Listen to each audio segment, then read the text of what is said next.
to pretend like we don't have these things in abundance, not just a little bit. When it comes to, they'll say you don't have a culture, and art is one of the main things. Then people will say, well, it's just art, it's just music, it's just entertainment. That's the definition of culture. These things are the definition. They're in the definition. Monopolizing, being able to say you own portions of an idea, that's not in the definition of culture. None of those things equal culture. No, because I didn't want to respond. Like he said, I don't understand what was different between the first and the second video. And I also want to just point out that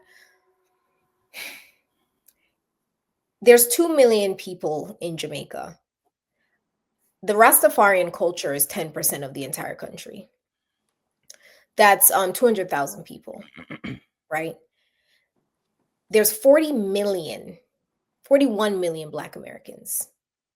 For you to in any way figure that you're going to wrap your head around the idea that this man is going to sit down on a podcast and in truth and in honesty, sit here and say 200,000 people have been able to establish a culture, but 40 million people have not.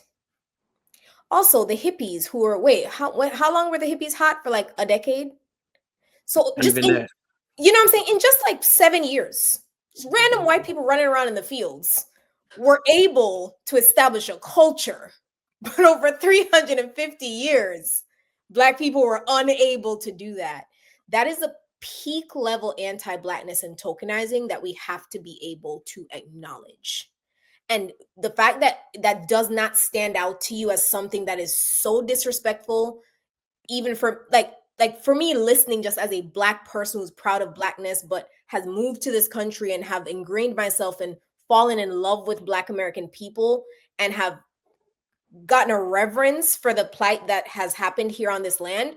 It is so embarrassing that like we all don't say, how in the heck did you think a bunch of white tea people that were running around naked, having, doing all the do with each other while doing all types of, pharmaceuticals, you said they have a culture because they have a shared ideology, but you failed to acknowledge anything Black Americans have done?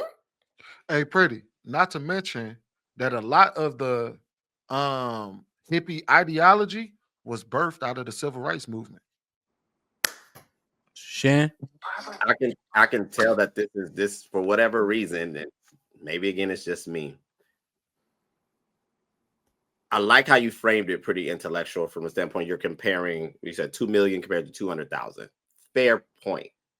But for whatever reason, maybe I just did not get the memo growing up in this country, growing up with the skin that I have, growing up around Black people. It still, to me, blows my mind that for whatever reason, we don't know how to define. Trev said we can't define it because it keeps being stolen. And I find that to be very troubling, because if something is so rich, how can it be stolen, diluted, and then dismantled? But for whatever reason, it can be utilized by other people, but the definition of culture, I'll read it again: the customs, art, social institutions, achievements of a particular nation, people, or other social groups. The customs. Do you know of no Black American customs? No, Is there anything that we typically do on New Year's Eve? Are there any colloquial phrases that we have? Are there any shared child rearing stories or child rearing experiences? Do we share a collective migration path throughout America? Did we have various different art forms that we created amongst all of this? Is pain not rooted in our suffering and turned into something extravagant? The culture of being Black American is a story of perseverance. It's deliberate, the deliberate destruction turned from chaos into something beautiful, and then marketed to the world, and then utilized by those same people to try and destroy you again. It's constant resistance. We are the antithesis of a lot of the evil things that occur. At one point, we was considered the morality of the nation, right? So to pretend like we don't have these things in abundance, not just a little bit. When it comes to, they'll say you don't have a culture, and art is one of the main things. Then people will say, well, it's just art, it's just music, it's just entertainment. That's the definition of culture. These things are the definition. They're in the definition. Monopolizing, being able to say you own portions of an idea, That's not in the definition of culture. None of No. those things equal culture. If his argument was we haven't monopolized an industry, then we could discuss that. When it comes to culture, though, we have that in such abundance, it's almost silly to ask the question, which is to Pretty point. And I'm gonna ask you a Right. question, True. Had we been left alone and you didn't have black codes, after post-slavery, you didn't have black codes, redlining, Jim Crow, the Black Wall Street being burned, a lot of these race riots and things like that. What would black people have monopolized in this country? Industry. We would expand it. Which industry? Oh, real estate, commerce, art. There would Which have one been primarily? Which one would have been ours? Educate me. It would have been agriculture. Fair. That would have been ours had we would have been just left alone. But through a concerted effort, not only by the evil white people in this country, but being backed by the government itself, we were robbed of that. We would have been the brainchild through when it came to agriculture. When it came to farming and everything else, they would have to come to us first. But because that was stolen from us, we don't have it.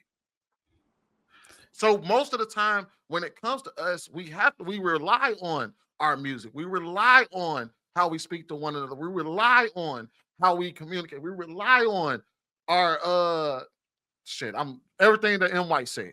Well, so I got a question. Yeah, I want to see Kiana, Shan, Luck, right? If I were to hear a retort to what Marcus said, it would be he spoke in platitudes. Perseverance, uplift, right? The sensational nature of what he was saying is inspirational, but it's platitudinal, right? And then also the other retort is we don't have the monopoly on suffering. You can go to other people's countries and they can start talking about what they've been through, what they pushed through, and everything else. These would be the obvious retorts to what M. White said makes up our culture. Okay, so I kind of want to. Well, hold on, Marcus. I just want to get the three ladies in, and you can blow that shit apart. Pause if you know what I mean. But y'all hear me though? Like, what do y'all three think about that? And then Marcus can retort.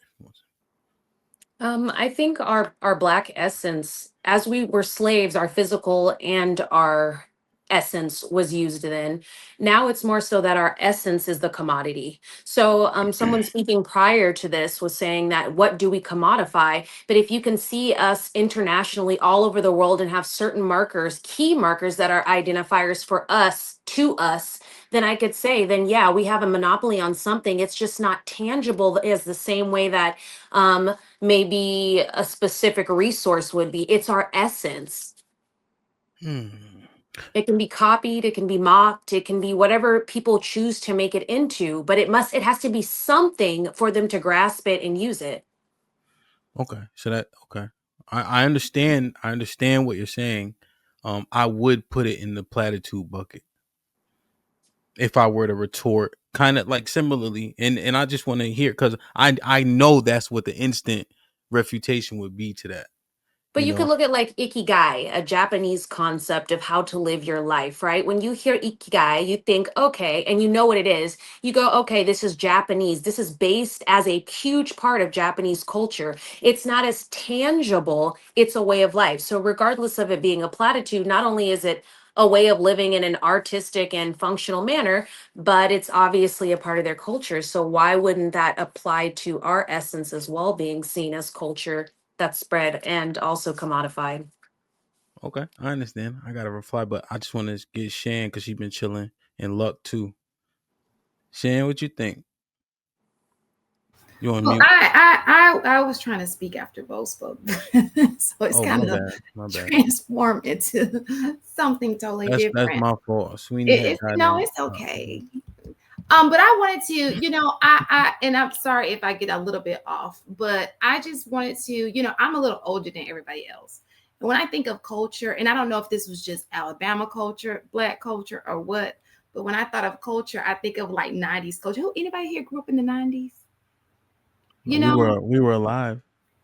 Well, I don't Yes. know how old you guys are, but when I just think about the 90s, I think Black people, you went to church on Sunday or wherever you decide, your family got together, they ate together on a Sunday. There was a Sunday meal prepared for you, right? Your parents always told you, don't leave this house, with dirty underwear on, or well, at least my parents told me that, because you represent me, my household. You knew how to carry yourself, right? Everybody's got things going on, but you don't display a certain type of way in public. You act a certain way. When you walk out of this house, you are representing this household. And I think that that's the part we've lost. I don't think that we don't have culture. I think that it's just it's losing. Evolving? Well, I don't know. It's definitely evolving. Right. But But look, that's what True has said, though. He's saying if it's so prevalent and pronounced, why is it being washed away? I think that I'm not going to even get onto that. I think that's a whole nother conversation. But I do believe, I think somebody was saying that we are trendsetters, and people tend to take some of the things that we have created in, for example, R&B, which I loved back in the day. We don't even do that anymore. It was wonderful. It was a thing, and now I don't even hear it coming from us like anymore. It's just rhythm blues. It was just something about us. It was an era about us. We were just morals. We were very modest people. And now it's just, I don't know. It's everywhere. Go ahead, Luck.